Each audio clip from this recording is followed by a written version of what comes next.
Chers téléspectateurs, bonsoir. Bienvenue dans cette nouvelle édition du 26 mai 2024 qui est également la fête des mères. Et en passant, permettez-moi de souhaiter une bonne fête à toutes les mamans et spécialement à la première dame et non moins PDG du groupe Injet, Madame Mial Razoueln.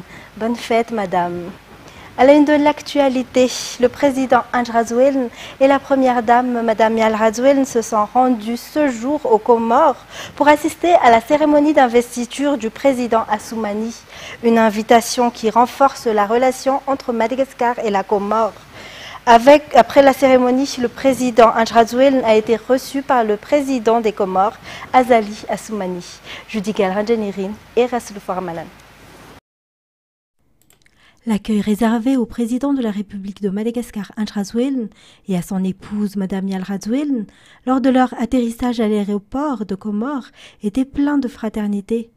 Le président Ange Razoueln est venu honorer la cérémonie d'investiture du président Azali Assoumani, de nouveau élu à la tête des Comores. Ils ont également été bien accueillis au stade Malozni où s'est déroulée la cérémonie. 5 autres chefs d'État africains sont également venus, les présidents de l'Angola, de la Guinée-Bissau, du Mozambique et du Congo, accompagnés de nombreux invités de marque tels que le président de la Banque africaine de développement et des représentants de l'Union africaine, de la Commission de l'océan Indien. Après la cérémonie, le président Azali Assoumani a immédiatement reçu le président Ange Razoueln. Cela a été une rencontre amicale pour discuter de la poursuite et du renforcement de la coopération. La visite du président Ange Razoueln est une nouvelle démonstration de la bonne relation entre Madagascar et les Comores. Madagascar et les Comores partagent de nombreux points communs, qu'ils soient historiques, culturels ou géographiques, et sont véritablement des îles voisines avec une vision commune du développement de l'océan Indien. Et pour améliorer l'économie et le niveau de vie des agriculteurs, le président Ange Razoueln a offert hier une unité de transformation de jus à Touamasna 2 et une unité de production de savon à Touamasna 1. La remise de ces unités de transformation s'inscrit dans le cadre du projet ODOF et vise la mise en œuvre de la politique générale du gouvernement qui place l'industrie comme base du développement. D'autre part, Antala a également reçu une unité de transformation de fruits en fruits secs. Judy Galranjanirin, Antrazanjabe. Le soutien du gouvernement au développement local, basé sur la transformation des produits locaux, est en cours. Les coopératives accompagnent les entrepreneurs à travers le projet ODOF. Une unité de production de savon a été installée à Touamasna 1. Elle produira du savon avec le prix moins cher sur le marché. Pour Touamasna 2, une unité de transformation de jus a été offerte. Cela réduira les pertes pour les agriculteurs. Ces machines produisent au total 300 à 500 kg de savon par heure, 1000 litres de jus, soit 2000 bouteilles par heure. Cela impactera positivement les cultivateurs, mais surtout les habitants grâce à leur prix réduit. La région d'Atsnan fait partie de celles qui ont été particulièrement privilégiées, car 5 sur 7 districts ont été dotés d'unités de transformation à travers l'ODOF. Le niveau de vie de la population sera amélioré, l'autosuffisance alimentaire sera atteinte. À noter que plusieurs districts de Madagascar ont déjà fait l'objet de telles dotations, y compris à Antala, où une unité de transformation de fruits en fruits secs a été mise en place. Dans un tout autre sujet, la présentation officielle du système d'information de gestion de l'environnement, SIGE, s'est effectuée vendredi dernier à Antananarivo. SIGE est un outil utilisé pour renforcer la gestion environnementale et gérer les différentes statistiques et données environnementales à Madagascar. L'avantage de cet outil est que chacun peut bénéficier des informations et des statistiques pour pouvoir agir en fonction de la situation. Le domaine du changement climatique, de la lutte contre la dégradation des terres et de la gestion des espèces vivantes ont été structurés dans ce système d'information qui procédera à l'introduction des autres points environnementaux importants. En plus de ceux du ministère de l'Environnement, les partenaires et acteurs environnementaux qui collectent les informations seront impliqués dans l'utilisation de cet outil. Culture à présent, le casting de la Voix d'Or pour Madzang s'est tenu ce jour. Les représentants de la région d'Obouin pour la grande finale à Antananarivo sont désormais connus. Les organisateurs sont satisfaits du talent des artistes en herbe. Viva Madzang! 20 jeunes talents issus des provinces sont prévus entrer dans la villa Antananarive au mois de juillet. La diffusion à la télé se fera également à cette période. La plateforme en ligne sera bientôt ouverte pour permettre à ceux qui souhaitent participer au casting, mais habitent des villes où l'équipe de la Voix d'Or n'est pas passée. Le casting pour Madingue est achevé. Toutefois, les responsables promettent que les sélections s'élargiront lors de la prochaine saison. L'émission La Voix d'Or, initiée par le groupe Viva, permet de découvrir les jeunes talents et de les aider à faire carrière dans la musique. L'école militaire Semipi Fianarantsoa célèbre ses 101 années d'existence. En parallèle, les 54 élèves de la deuxième année de la promotion Fanzav ont été présentés sous les drapeaux. L'échange de connaissances est un domaine important qui garantit le développement humain. L'un de ceux qui y accordent de l'importance est l'École nationale militaire, qui prépare les jeunes hommes à être prêts et disposés à intégrer les forces armées et les corps des militaires. La présentation sous le drapeau est importante dans la vie des élèves et constitue un signe d'entrée dans la vie et la formation des militaires. Le commandant de l'école, le colonel Jamanour Oupenjaza Donatien, a présidé cette cérémonie vendredi dernier. L'occasion a été suivie par le baptême des étudiants seniors, au cours duquel les insignes rouges ont été placés sur les épaules des élèves entrants de la promotion Fanzav. Afin d'encourager les élèves dans cette école, une reconnaissance particulière a été accordée à ceux qui la méritent. Le ministre des Forces armées a confirmé qu'il est important pour l'armée malgache d'entretenir ses apprentis des Forces armées, afin qu'ils soient dignes d'être les piliers du pays dans le futur. L'éducation au sein de la Semipi s'améliore constamment, a-t-il déclaré. Ainsi, le ministère a remis aux enseignants une tablette en guise de reconnaissance spéciale pour leurs efforts dans la transmission des connaissances aux élèves. La cérémonie s'est terminée par un défilé auquel toutes les parties ont participé. Dans le volet sportif, les compétitions d'échecs interscolaires ont eu lieu hier.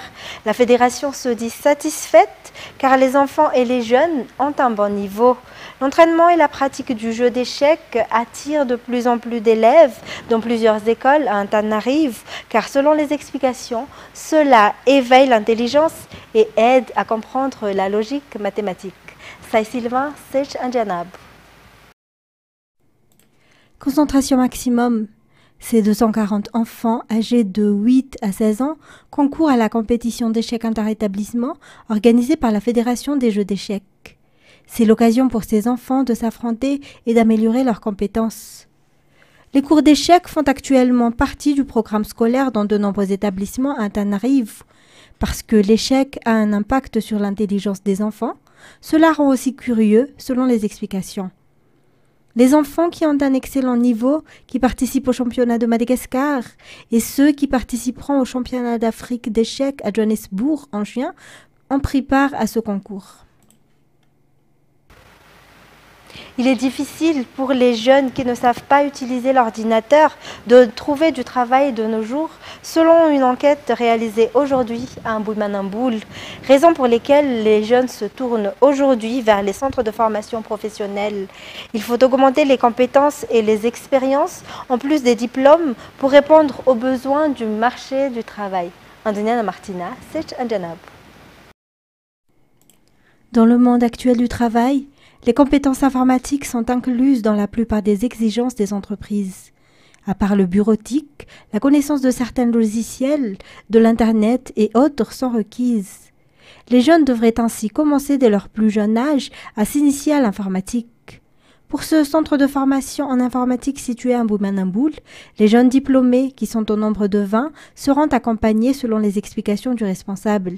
Cela répond à la politique du ministère de l'enseignement technique et de la formation professionnelle et le pilier numéro 1 du président Andrazuel. À part l'informatique, les jeunes s'intéressent aussi aux langues étrangères.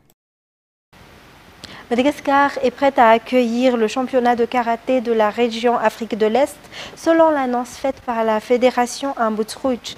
Les préparatifs ont été évalués, le lieu où les athlètes seront reçus selon les informations. 14 pays participent à ce championnat de karaté. Ce choix du niveau international est un signe de la confiance en la Fédération malagasy de karaté. Sai Sylvain, Andoniana Martina, Sech Anjanab. Le championnat d'Afrique de l'Est de karaté se tiendra à Madagascar du 6 au 9 juin. 14 pays y participeront, dont Madagascar, qui aligneront 39 karatékas dans 3 catégories, cadet, junior et senior. C'est un grand avantage pour Madagascar de recevoir cette compétition, selon le président de la Fédération malagaise de karaté-do. L'objectif est d'obtenir une meilleure place sur la scène internationale en intégrant dans le classement mondial les scores obtenus à ce championnat de l'Afrique de l'Est. Ce sera une grande opportunité aussi pour les arbitres qui élargiront leurs compétences. Madagascar n'est pas comparable aux pays africains en matière de karaté, selon les explications du président de l'UKCM, ou Union des karatékas ceinture noire de Madagascar, Augustin Djamananour, dans son discours. À noter que ce dernier vient d'être élevé au grade de 4e dan. À l'international, des civils ukrainiens qui effectuaient leurs courses dans un hypermarché de bricolage de la deuxième plus grande ville d'Ukraine ont été ciblés hier par une frappe russe. Le bilan de cette attaque continue de grimper à au moins 14 morts. Il pourrait s'alourdir encore puisque une quarantaine de personnes sont blessées et une quarantaine sont encore portées disparues. France 24. C'est seulement le dernier en date d'une longue série de bombardements de la ville de Kharkiv, mais particulièrement meurtrière. Il s'agit d'un grand centre commercial, Epicenter. C'est un magasin qui vend des matériaux de construction, de bricolage, mais aussi des meubles, des équipements sportifs, toutes sortes de choses. Le maire de Kharkiv estimait qu'il devait y avoir environ 200 personnes à l'intérieur hier après-midi quand 2 bombes guidées planantes lancées depuis des avions qui volent au-dessus du sol russe. La frontière russe est à une trentaine de kilomètres seulement de Kharkiv, ont touché ce centre commercial. La direction du magasin dit que tout de suite après que les sirènes ont retenti, ils ont essayé de mettre tout le monde à l'abri, mais c'était trop rapide. Seulement quelques minutes après les sirènes, les bombes ont touché le magasin. Et c'était seulement le jour avant, vendredi, où 7 personnes avaient trouvé la mort dans une imprimerie à Kharkiv, un bombardement très symbolique pour les Ukrainiens, interprété comme en quelque sorte génocidaire parce que c'est une imprimerie qui imprime un très grand nombre des livres imprimés en ukrainien. La littérature ukrainienne et les livres en ukrainien en général, même traduits, connaît un boom en ce moment. Depuis 2022, en fait, les Ukrainiens redécouvrent leur culture, décident qu'ils préfèrent lire en ukrainien plutôt qu'en russe. Il y a quelques années, l'industrie du livre était quand même dominée par la langue russe dans ce pays. Alors ils interprètent ce bombardement comme quelque chose qui vise l'ukrainité en quelque sorte. Pour ce qui est du centre commercial, je crois que les efforts de sauvetage sont toujours en cours, mais le dernier bilan en date était de 12 morts. Gulliver, vous, de votre côté, vous vous trouvez dans l'est de l'Ukraine. En ce moment, on parle beaucoup de l'offensive russe à Kharkiv, mais les combats sont également très intenses dans l'est du pays. Oui, en fait, si on parle des combats sur le sol dans le nord de la région de Kharkiv, les Russes ont plus ou moins été stoppés par les Ukrainiens. Ils ont pris une partie du territoire du nord de la région de Kharkiv, mais depuis plusieurs jours, ils n'avancent plus. En revanche, dans le Donbass, ils avancent tous les jours. Et on n'entend pas souvent parler parce qu'ils ne prennent pas de villes ou de villages, mais juste des petits bouts de territoire. Mais hier, des sources ukrainiennes ont confirmé qu'un village dans la région de Donetsk est tombé aux mains des Russes. Le village s'appelle Oumanske. La vraie cible de cette offensive russe dans le Donbass, ce sont les villes comme Sloviansk où je me trouve en ce moment. Pour le moment, le front est encore loin. Les soldats à qui j'ai parlé ce matin à Sloviansk disaient qu'ici, pour le moment, c'est relativement tranquille, mais ils observent beaucoup d'efforts de renseignement des Russes qui essayent d'identifier des cibles. Donc, ils craignent des bombardements prochainement. Ils essayent de bouger leurs équipements, de défier ces tentatives de Russes apprendre où est-ce qu'ils sont et comment mieux les attaquer. Tout dépendra de la ville de Tchassiviar, une ville stratégique située sur une colline non loin de Bakhmout, au sud d'ici. Pour le moment, cette ville est toujours défendue par les Ukrainiens, n'est pas tombée. Mais les soldats à qui j'ai parlé ce matin disaient que même si pour le moment, ils arrivent à empêcher les Russes d'avancer trop rapidement et de maintenir un minimum de contrôle sur la situation. Il manquait toujours d'armes occidentales qui avaient bien sûr commencé à arriver, mais pour le moment pas en quantité suffisante. Le président français Emmanuel Macron entame une visite ce dimanche en Allemagne. Il s'agit de la première visite d'État d'un président français en Allemagne depuis Jacques Chirac il y a 24 ans. Ce déplacement à Berlin intervient par ailleurs à 2 semaines des élections européennes. France 24. Première étape de cette visite d'État, la fête de la démocratie, ici au cœur de Berlin, avec une foule nombreuse, vous pouvez voir, venue pour célébrer les 75 ans de la loi fondamentale. Cette constitution rédigée après la Deuxième Guerre mondiale, rejetant le nazisme et les heures sombres de l'histoire allemande. Il y aura cette prise de parole sur scène du président Emmanuel Macron avec son homologue le président Steinmeier pour parler relations franco-allemandes, Europe bien sûr, avant de prendre la direction du château de Bellevue, une résidence présidentielle pour un entretien en tête-à-tête suivi d'une conférence de presse. Mais il faudra attendre ce mardi avec le Conseil des ministres franco-allemands pour qu'Emmanuel Macron rencontre l'homme fort allemand, le chancelier Scholz. L'Élysée nous dit c'est normal, c'est le protocole, c'est le président Steinmeier qui a invité Emmanuel Macron ici. Mais il y a de nombreux sujets sur la table, des dossiers épineux où parfois l'Allemagne et la France ne sont pas sur la même longueur d'onde, notamment à l'idée d'une politique de défense commune européenne ou davantage de convergence, mais aussi la possibilité de nouveaux emprunts européens. Emmanuel Macron qui, par exemple, souhaite davantage de protectionnisme européen. Et bien sûr, Français et Allemands vont parler du dossier ukrainien, comment aider au mieux l'allié ukrainien. Cette visite d'État, la première d'un chef d'État français ici en Allemagne depuis 24 ans, eh bien, est aussi placée sous le signe des élections européennes, ces élections européennes qui se profilent avec une percée des mouvements populistes un peu partout en Europe, en France, mais aussi en Allemagne. La branche armée du Hamas dit avoir visé aujourd'hui Tel Aviv avec un important barrage de roquettes. La dernière attaque de ce guerre remonte à plusieurs mois. Selon l'armée israélienne, 8 roquettes ont été tirées vers l'Israël à partir de Rafah. France 24. Oui, il y a des dégâts matériels et il y aurait un blessé léger. Herzliya, c'est une banlieue nord de Tel Aviv. Il y a effectivement ce tir de roquette tout à fait inédit. Vous disiez plusieurs semaines, ça fait plusieurs mois même que le Hamas n'a pas visé aussi profondément dans le territoire israélien et surtout dans cette zone très urbanisée qu'est la région de Tel Aviv. C'est véritablement le cœur économique d'Israël. La population est donc extrêmement choquée aujourd'hui, même si le dôme de fer, ce fameux système antimissile, a bien fonctionné. Il a intercepté la plupart des roquettes. Le fait que le Hamas soit toujours capable, après 7 mois de guerre à Gaza et l'intensité, on le sait, de ces attaques israéliennes dans la bande de Gaza et à Rafah, d'où seraient provenues ces roquettes, eh bien, le fait que le Hamas soit toujours capable de frapper à l'intérieur du territoire israélien, cela inquiète bien sûr la population. D'ores et déjà, eh bien, le gouvernement promet une réplique et ce qui domine au sein du gouvernement israélien ces dernières minutes, c'est une volonté réaffirmée de poursuivre précisément les opérations militaires à Rafah, dans le sud de la bande de Gaza, qui serait, selon les Israéliens, le dernier fief du Hamas. Oui, absolument. Cet avis de la Cour internationale de justice a été extrêmement mal reçu ici. On accuse les juges de partialité et de prendre le parti du Hamas, même si cela n'a peut-être pas été assez souligné. La Cour exige également la libération des otages. Vous savez que désormais, à plusieurs reprises, eh bien, l'armée israélienne a découvert des corps d'otages, des otages qui ont été tués par les miliciens du Hamas. Mais globalement, même s'il y a cette mention des otages, effectivement, l'armée israélienne, le gouvernement israélien ne semble pas du tout décidé à stopper cette offensive. Au contraire, et les tirs de roquettes de cet après-midi, je le disais, renforcent la détermination d'Israël à poursuivre les opérations à Rafah, dans le sud de la bande de Gaza. C'est la fin de cette édition. Mesdames et messieurs, merci à vous d'être restés jusqu'à son terme. Restez avec nous tout de suite après le film Expandable, unité spéciale.